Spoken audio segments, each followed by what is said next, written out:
What's going on, guys? Welcome back to another Madden 13 video. Please do me a favor, take a moment, hit the like button, as well as subscribe to my channel. As always, welcome your criticism of this video in the comments section.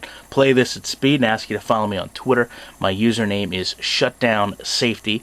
We're looking at my Bills online CCM. Want to talk about press coverage, bump and run coverage. Going to have an example here with two former Colts, Pierre Garçon and Tim Jennings, and basically just go over here and take a look at, to me, how I feel the game really fails to execute press coverage correctly. So when we look at this matchup, you can see, Tim Jennings is looking the part. I'd like to see him a little bit more inside, but staring to the chest of the receiver, arms down, solid base. So far, it's pretty fundamental. However, that's about where it stops. You can see when we start the play in motion here, Tim Jennings, for some reason, runs forward in towards Pierre Garçon. And you don't want to do that when you're playing press coverage. You want to have any movements lateral.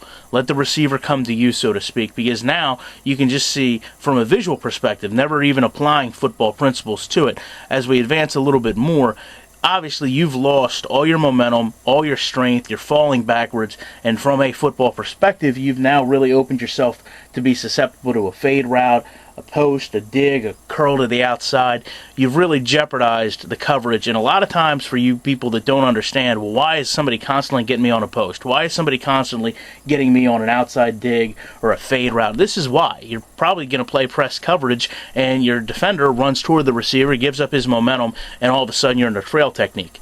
You can see also in the background here, Patrick Peterson is my slot in this position, and he is actually doing the same exact thing. If we roll it back, he plays press the same exact way.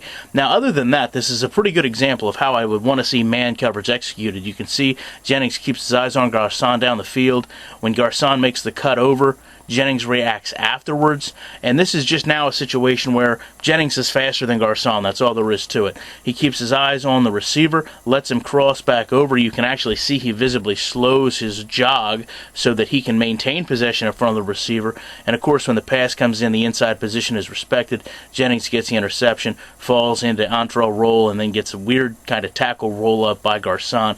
But if we could have a situation where press coverage was accurately represented, you wouldn't see as much success rate on the routes we talked about, and of course you would see timing routes like this lead in interceptions, but not because of the speed of the DB, but because he was physical with the wide receiver at the break of the ball, and that would be simulation football, what everybody wants to see. I will be back in the week with more videos, and I look forward to hearing from you guys in the comments section.